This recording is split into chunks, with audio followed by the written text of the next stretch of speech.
All right. Hello, everyone, once again. It's the 2:30, so I guess we could start.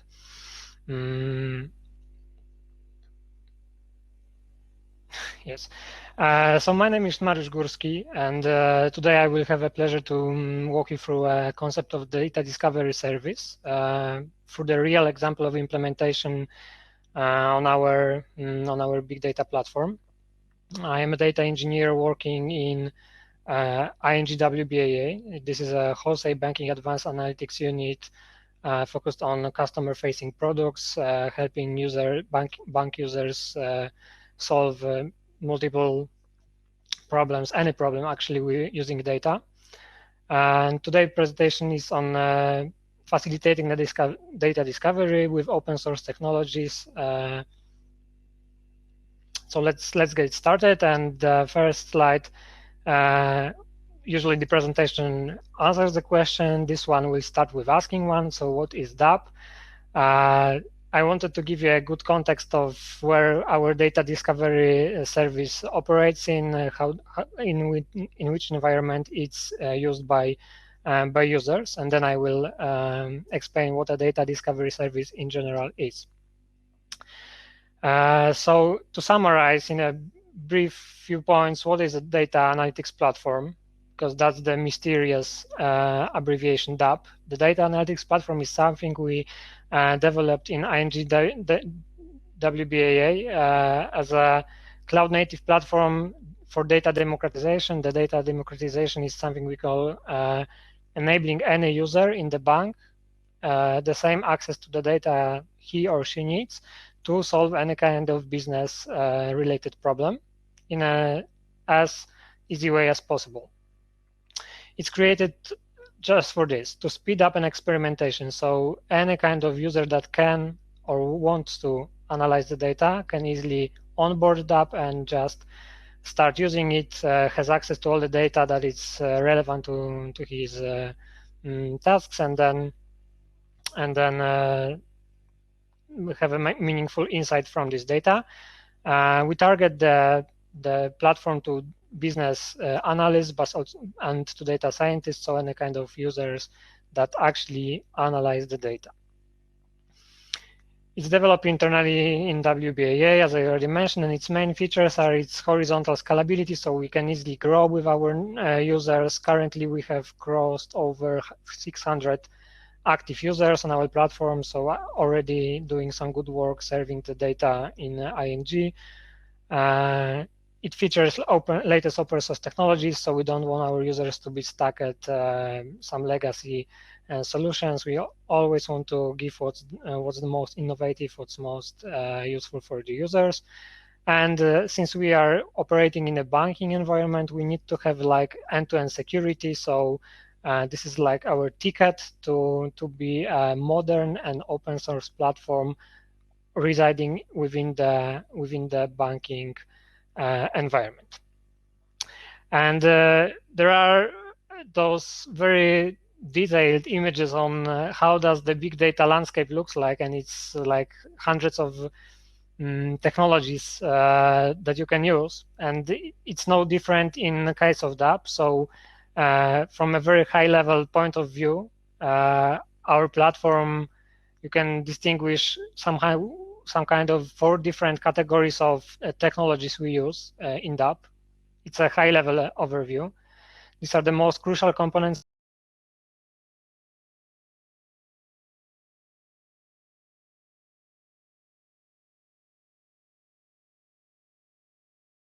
For some reason, I was muted, but I is okay again.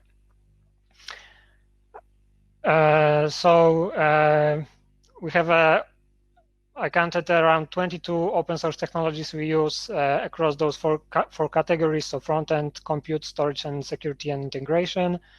For some of those technologies, we actually are either committers or maintainers, so not only we use open source, but we also give back to the communities. From the user-facing services, you can see that we have stuff like Jupyter Notebooks, Apache Superset. We have internally developed DAP portal, which is like our kind of integration with users, the point of entry to whole platform. We have a couple of modern compute services. We use Kubernetes. Apache Spark is our cluster for data analysis, but we also enable Presto queries. So SQL using users can also use Adap. We have Kafka cluster. Some of the projects also use Druid, Apache Druid as a backend storage. On the storage side, we still rely on HDFS, but we also have things like CEF block storage, so object storage. So that's our S3 interface, and around 8 most important security and integration technologies, like Apache Ranger, Apache Airflow, Apache Atlas, but also FreeIPA, HashiCorp Vault. And this is what architects sees, that this is the number of technologies what we use for that, but actually what user sees is basically this. So this is the portal. This is an entry point for any user who uses DAP. And you can see that we have several different applications serving our users. This is basically a dedicated analytics environment for every user. So every user gets a separate analytics environment. We have applications for development and analysis like Jupyter Lab and Visual Studio Code. Users can analyze data using Apache Superset, and obviously the topic of this presentation will be this one, so data discovery, which in our case is Amundsen, and you will find later on what does it mean. So you can see that actually from this view, DAP is basically an analytics platform. I get my own environment. It's named after my name, actually. It's running Spark-free dependencies, and I can easily hop into DAP and analyze data with any business case I am tasked with. And that's where the actual challenge arises, because we have a lot of data on that. So big data, it's not only a size of data, but also like amount of data. So there is no data discovery without an actual data. That's what I wanted to paint a picture of what kind of amount of data you can we have on DAP, you can use on DAP as a DAP user. So let's see. Let's just see what kind of data we have, or how much of the data.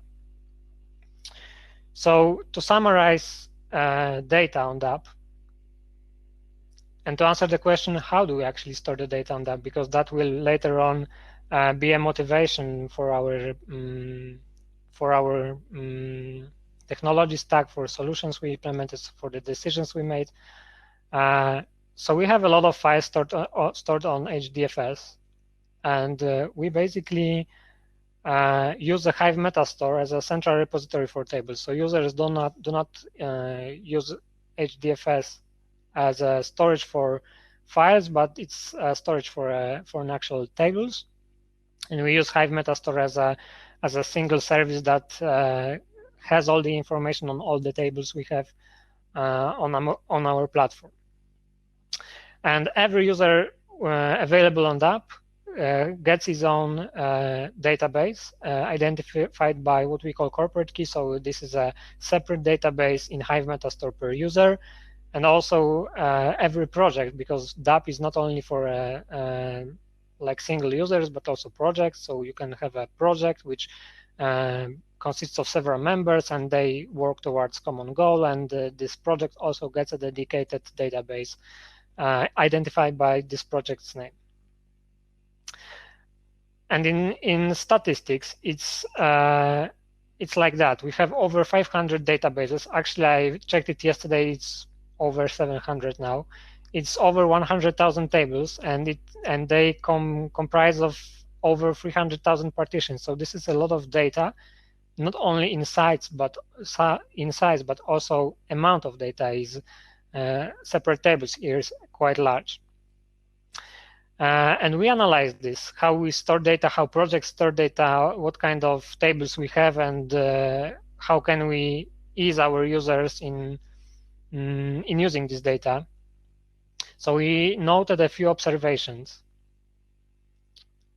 Just going through all the tables we have saved in Hive Metastore. And we notice that the distribution of tables across databases is very uneven. So we have over 700 databases on Adap, which make up 100,000 tables, but it's a very uneven distribution. And what does it actually mean? And why does it happen? So let's start with why. It happens because legacy processes on Adap sometimes create a table per day. So there are cases where there is one database responsible for 1/3 of those 100,000 tables. And it's not because we have a lot of tables with different kind of data. It's just some architectural decision made at some point that made our Hive metastore overflown with entities. And actually, it turns out that 10 databases make up for 90% of tables. So that's a very uneven distribution, I'd say. And with big data comes big responsibility. So if you have this uneven distribution of tables, this large amount of data, it becomes more and more difficult to actually find any meaningful data for my needs. So we have tens of thousands of tables, a hefty amount of databases, and it can be challenging to me as a data analyst, to me as a data scientist, to find any relevant data on Adap. And that's why we thought of introducing the data discovery service, which is a tool that would help users to actually find some relevant data. So taking a look on this subject from the user journey perspective, because every product we try to build is tackled from the perspective of what kind of issue, problem, or hardship we try to solve for our user, so for Adap user. And this is more or less how the data-driven decision process looks like. So you need to search and find the data, and we already established with 100,000 tables, it becomes an impossibility to actually find the one table that will contain the data which is of good quality and is relevant to my queries. After searching and finding this data, I need to understand it. So it's not just about finding the right table, but also how can I understand this table? How should I work with it? What kind of interactions with this data I can make? How can I understand this table? What does it mean? And what does this column mean? Stuff like that. And those two elements of user journey in the data-driven decision process would be resolved by data discovery service. After those two steps are being completed, then users can analyze and visualize the data, and that's where the Jupyter Lab or Apache superset kicks in. So I already found the relevant data, I understood it, and now I start to analyze it, visualize it, build a machine learning model based on it, and the last step would be I or share an insight based on the data I have found and understood and then analyzed. So from our perspective, it's easy to define a data discovery service by answering a question, what kind of answers data discovery service actually resolves answers. So as a data user, I might ask myself or someone else a question, what kind of data I can or I should use? Or who should I ask about the access to the data? So I already found the relevant table, but I can't access it. How can this access be granted to me? Who should I ask about it? Maybe there is some knowledge coming from different data users. So maybe I'm not the first user of this table. Who else is using this data? That might be something that is useful information. There are 100,000 tables. Can I rely on the table I just found? Is it fresh? What's the quality of the data? Can you tell me more about the data before even I get the access to it? What is the freshness and quality of the data I have? This kind of questions is what we perceive a data user would ask someone or worry about before when searching for data. And actually, it turns out that data scientists spend up to 1/3 of their time in data discovery. So there are a lot of analysis that 80% of data scientist's job is just data engineering or cleansing the data and stuff like that, and it's often the case, but sometimes before you even can approach this step, you need to find the data, and we want to minimize the time before time to access the data, time to find the data, by implementing a data discovery service, which would shorten this time of finding the relevant data. And that's when Amundsen comes into action. So this name came up already before when I presented you with the technology stack we use for our data discovery service. And the Amundsen name is not a coincidence. This is a name taken after the Norwegian explorer, which is a Norwegian explorer, and he contributed greatly to understanding new places in the world. Some of you might already know them and know him, and our data discovery service, which we use, is named after him because it struggles to resolve the similar issues. So to find any meaning in the data, find the relevant data, make users' journey in finding the data as easy as possible. And Amundsen is not a product that comes from INGWBA. It's something we use and we are maintaining along community. It's a data discovery service with feature-rich interface, providing users a Google-like searching experience. So you just enter Amundsen and have the same kind of window with search text, search box, and you can easily search for the data. It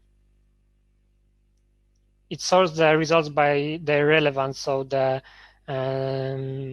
search experience is amplified by providing users the more relevant data first, about which I will talk later on. It supports a various backends, so it started as an installation with Neo4j and Elasticsearch, but there are many more backends available now, like Atlas, Janus Graph, or Neptune. There is also upcoming support for ORM databases, I guess. It's written in Python and React. It's very simple to extend. There is a large community around it, which is super enthusiastic, and you can easily find any information about Amundsen, ask a question, troubleshoot any issue when installing Amundsen, stuff like that, just by hitting Slack of Amundsen or filing a issue on GitHub. So that's pretty useful. And just recently it became a part of Linux Foundation artificial intelligence sector. It's still an incubator. It was handed over from Lyft, which is a company that started the Amundsen project, but now it's been moved to the Linux Foundation. And you can, using links in the presentation, actually visit Amundsen repositories, read about it, and familiarize yourself with community and the product itself.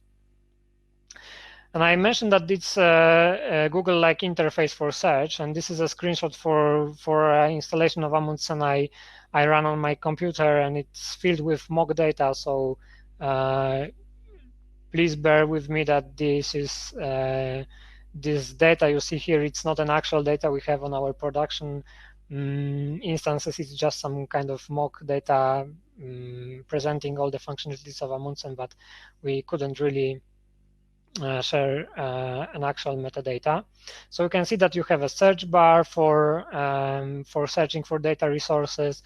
If you bookmarked any kind of table which you want to get back to later on, then you have a bookmark section, and you can see what kind of tables are already popular on the platform. So my popular table section is something that says this first table is actually the most popular table on our platform, and I will get back to the popularity topic later on to answer the question on what does it mean for the table to actually be popular. And I mentioned also about backends. So there are a multitude of backends you can use as a metadata and search engines for Amundsen, because basically Amundsen is just a set of microservices, backend services and frontend services residing on top of some database backend. And in our case, we went with Apache Atlas as a metadata backend for our data discovery, which is another open source technology. And a brief overview of Atlas is that it's an data governance and metadata framework. It has a set of foundational governance services, meaning that it has an integration with a lot of commonly used stores for data like Impala or Hive Metastore, Kafka. It has a scalable storage, so Apache Atlas is just a service residing on top of either HBase or Cassandra databases. So it's well fit for the big data world. It can ingest a lot of metadata, and it's fit with push model through hooks. So to load data into Atlas, you don't actually have to do anything. You just install a hook for a service you want to ingest into Atlas, and the push model does this as a continuous process.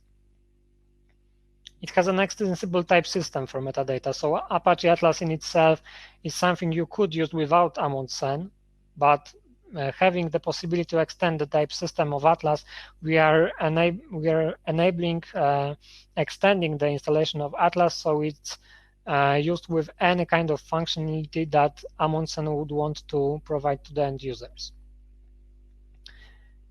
It's also important to note that Atlas in itself provides a search capability. So apart from having the backend of HBase or Cassandra, there is another database required for Atlas to work and it's either Solar or Elasticsearch. And again, these are the kind of backend services that are fit for the big data workload. So they are easily scalable and can work well with a large amount of data.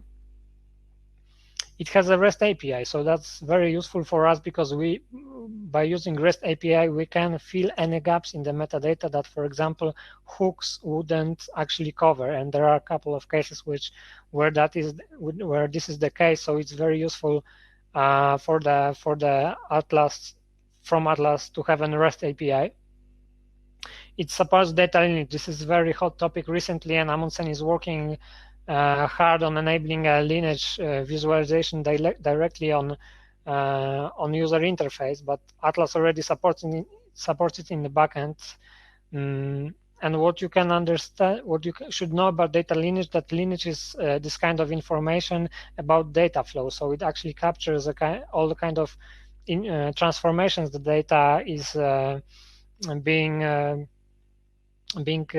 exposed to. So if you have a table A and then there is a table B that it's a result of some transformation of table A, then this kind of information in form of data lineage is captured in Atlas. So you can have a traceability, which is very useful, not only to understand the data, like this table was created from another table, but also for audit. So these are the kinds of categories data lineage would easily answer, like where does this table come from? I know that it's not officially loaded by any process, but which tables compose this target table? And the tag propagation is the last feature of Atlas I wanted to mention. It's also connected to lineage. So imagine you have some official kind of data which you have tagged as personal information data, and then you create another table coming from this, originating from this PII data. Then you want, apart from having a data lineage, propagate also this information that this table, the upstream table, is also consists of this PII information. So tag propagation is something that also happens automatically, can happen automatically with Atlas metadata and the data lineage it supports. And there are a couple of links I shared with you here. So the official repository of Apache Atlas, when you can grab the latest code and build your own Apache Atlas and run it, but also PyAtlas client, which is something actually I think someone from WBA is also a maintainer and contributor, and we are contributors to it. So we actually are responsible for PyAtlas client, which is the library used to communicate with Apache Atlas using Python. And this is the rough architecture of Apache Atlas. So you can see that in the core of the system, you have functionalities like ingest or export the data. You have an extensible type system and graph engine based on Janus graph.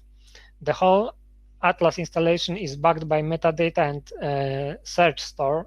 So in this slide, it's HBase and Solr, but it can easily be replaced with, HBase can be replaced with Cassandra, and then Solr can be replaced with Elasticsearch, which actually we are in the middle of finishing up. So we'll be using Apache Atlas with Cassandra and probably Elasticsearch. On the integration part, you get a messaging bus. So you can use Kafka as a kind of channel for communication with Atlas, and that's what's used for hooks. So I mentioned that Atlas enables hooks for services like Hive, Falcon, Storm, or HBase, and it basically means that any change in Hive metastore or in HBase metastore will be sent as an Atlas entity to the Kafka topic, and then Atlas will ingest this data from Kafka and propagate it to the backend database and index store. On the other side, you get REST API interface with which applications can connect to Atlas to get an information from, but also, like I said, you can fill any gaps in metadata using this REST API. Another important thing when you want to use Atlas and Amundsen together is Amundsen Atlas types, and this is a must-have for Amundsen and Atlas integration, something we as WBAA are maintaining and open sourcing. It's currently in version 1.1.4. I think it's been released a week ago. It follows the latest changes in Amundsen to facilitate any kind of entities we need to fulfill Atlas Amundsen functionalities with Atlas. It contains mostly the normalized types and relationships. It's pluggable. There are actually pluggable as super types, so they're not tied to any kind of let's say database or system. They are very abstract. So any kind of metadata source you have will work with them. And the Amundsen Atlas types support some set of functionalities like popularity score, column statistics, bookmarks, readers, reports, owners. If you familiarize yourself with Amundsen, then those names won't be a mystery to you no longer. But what was needed for this Atlas Amundsen integration was this kind of library that will populate Atlas with properly registered entity types. And it's also released on PyPy. You can install it with pip. Here's the link to the repository. So when you want to use Amundsen with Atlas, you really need to look into this Amundsen Atlas types library. And this is just a simple example of what does it mean to have a custom entity definition. The example I'm showing here is facilitating a functionality of data reader or frequent user in Amundsen, which I will be describing in a second. And this Amundsen Atlas types library provides this set of entity definitions aligned with Amundsen implementation of Atlas proxy. You can see that this is a very simple JSON document specific to Atlas, but shaped in a way to facilitate the functionalities of Amundsen. You get also relationship definitions. So I said that Apache Atlas sits on top of Janus graph, which is a graph querying engine. That means that you can define any kind of relationships between entities. And it's different to how you define them in regular databases in forms of where it happens in forms of indexes and foreign keys, primary keys. In Atlas, every kind of relationship is just a separate object linking two or more, well, I guess no, just two entities together. And you can see that the relationship might be of different nature. So in this case, this is one to many relationship, meaning that the user is a container for readers. That means that user can be connected to multiple reader entities, and reader can be just connected to single user. So I talked a lot about Amundsen Atlas integration, about the fact that you need to facilitate the custom entity types for Amundsen features to work properly with Atlas. And I also said that Amundsen is answering the not only the question what kind of data I have, but facilitating more functionalities, enabling you to answer questions like who is using this data, can you tell me more about the data. So what does actually Amundsen give you on top of Atlas, which in itself also provides a user interface that is might be very valuable to end users. And there are so many things that data discovery service does. In our case, I wanted to show the most important one from probably from user perspective, and which are most crucial to the proper and pleasant user experience with the data discovery service. And I wanted to start with popularity score. So the first thing I said that the results in data discovery are not returned in random, and the users get the more relevant information first. And the popularity score functionality of Amundsen answers the question, which data should I use, in some to some extent. So while browsing internet some time ago, I stumbled upon this quote that the best place to hide the body is a page 2 of Google, which kind of makes sense. And a lot of us probably do not ever visit anything else than the first page of Google. And that's because Google is so precise that anything we search for is most often found on the first page of Google search results. And the same thing we wanted to achieve with our data discovery service. And this is a screenshot from Amundsen, our data discovery service. This is a list of search results. So basically, you can see on the top that I have this very narrow search box with asterisk, which means that I will query for every data metadata in Atlas. And you can see that there are over 1,000 results for the tables I queried. And these results are not sorted in random, but they are sorted by the popularity score value. You can see that on top, there is a ING official data tag connected to this table. And you can understand this list of results as the more popular the table is, the higher it will go in the search results. So in our case, the most important one, the most popular one is this Schmidt group table, the first row of our list. And how do we define this popularity? What does it mean to be popular when you are a table? So the more users query the table, the more popular it becomes. We have a set of security tools to verify access to the data. And the side effect of having those great tools is that we have a very detailed log of when the data is accessed and by whom. And with this kind of metadata, which actually is just a log information, we can come up with a popularity score for each table. So we use this popularity score as a global search relevancy measure. We use Amundsen's formula as a starting point.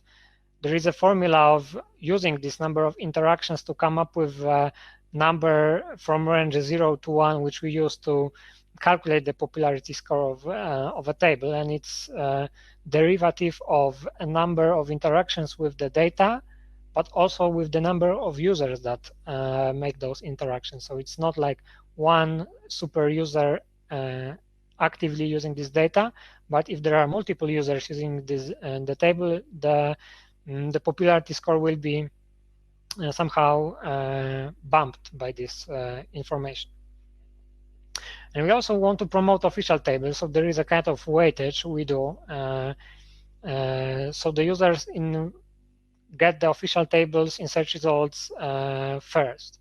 So this is how we want to promote using official tables, but also familiarize users with tables that are official but might not be yet actively used, while they should.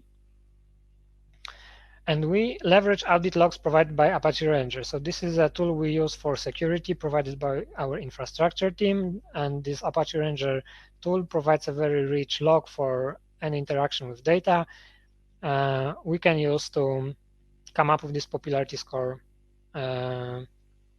number.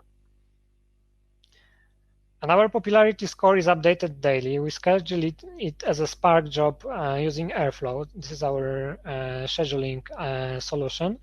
So every day around 2 a.m., I guess, the popularity score gets refreshed for every table that had some interactions in the last 19 days. And this is roughly the design of this application.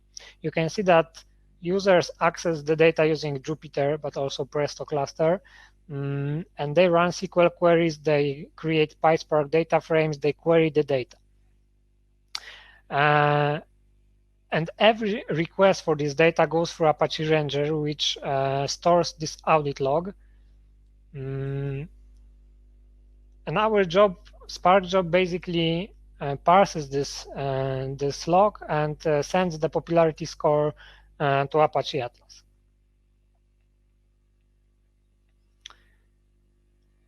So our Ranger audit logs enables logs from two different systems, from HDFS and from Presto.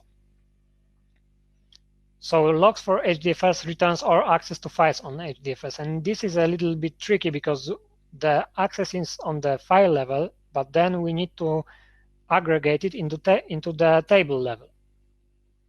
Logs for Presto returns all the accesses to objects made through Presto, and this is actually slightly easier to parse because it's already on the table level, I think. And so we use a Hive metastore information to connect the actual file path on HDFS to a particular table, aggregate Ranger logs using this connection, this kind of relationship, and then we come up with a popularity score based on over 300,000 audit events daily appearing in a Ranger audit log. This is an information from, I think, 2 months ago, so it might be bigger, but 2 months ago it was around 300,000 audit events daily. And the caveats we have with this is that there is a lot of movement from non-official, non-personal accounts that we don't want to contribute to the popularity score, so we filtered out certain user activities like NPA users and stuff like that. And as I said, because for HDFS logs are produced on a file level basis, we wanted also to deduplicate the entries because actually just single SQL query might touch hundreds of HDFS files. So we also had to deduplicate this kind of information and not to somehow provide users with false popularity score, which would be a derivative of number of files comprising a table. The second functionality that uses this Apache Ranger log is a frequent users feature, and it's a very cool one, answering the question who else is using this data.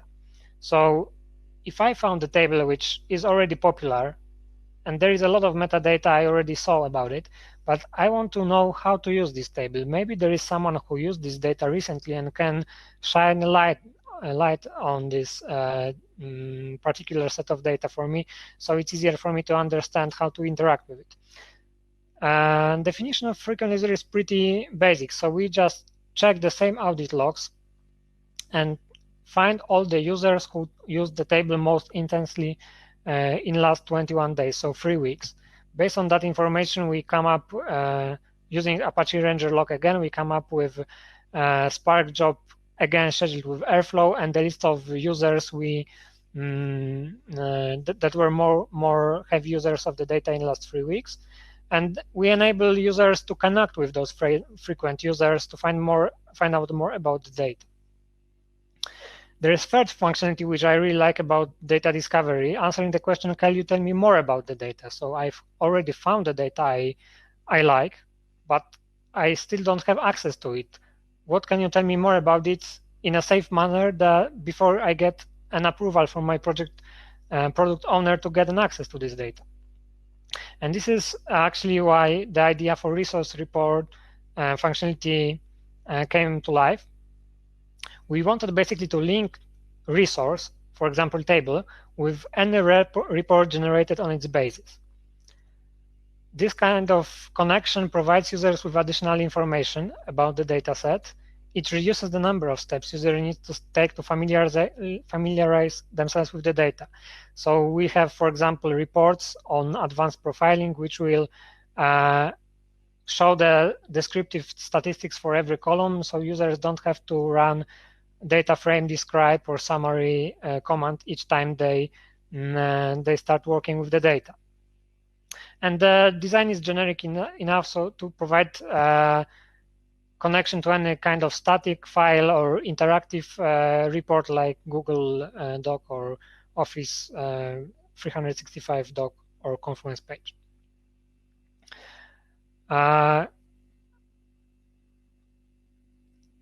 And we actually generate a lot of reports for official data using our ingestion framework. So every official data table we have on the platform gets this some kind of resource reports already available. And actually, there is a list of free technologies we recommend to use with data, and very popular amongst data scientists and engineers. So this is Great Expectations for the data quality, Pandas profiling for summary of the data sets, and Popmon for stability of data over time. And this is just an overview of how does the Pandas profiling report look like. This is a much longer report than this one. This is just a first table overview and first variable. If you don't know Pandas profiling, that I really recommend you to check it out. It's super useful, and it brings a lot of